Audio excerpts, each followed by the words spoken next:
নমস্কার, জয়া কুকিং স্টুডিওতে সবাইকে স্বাগত। তো বাসার সকলের পছন্দের চিংড়ি মাছের ভুনা আজকে করে দেখাবো।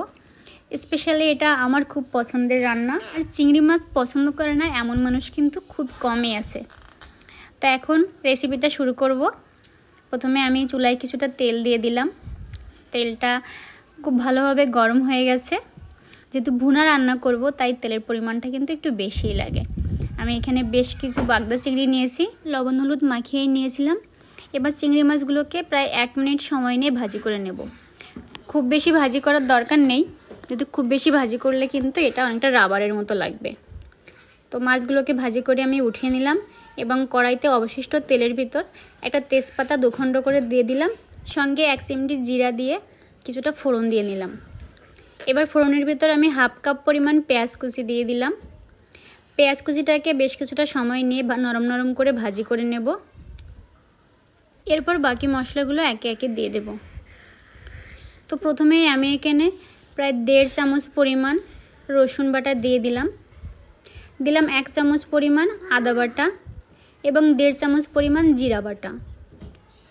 তো ঝালের পরিমাণটা একটু বেশি হলে ভালো হয় ভুনাতে, তাই প্রায় 3 চামচ পরিমাণ শুকনো মরিচ বাটা দিয়ে দিলাম। এরপর মশলাটা ভালোভাবে মিশিয়ে নেব।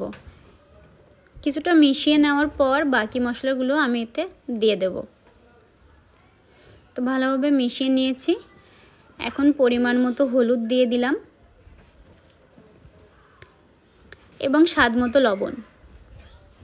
চুলার আঁচটা আমি একদম লো করে রেখেছি, তা না হলে মশলাটা পুড়ে যাবে। তো এই পর্যায়ে আমি 1/2 চা চামচ পরিমাণ গরম মশলার পেস্ট দিয়ে দিলাম।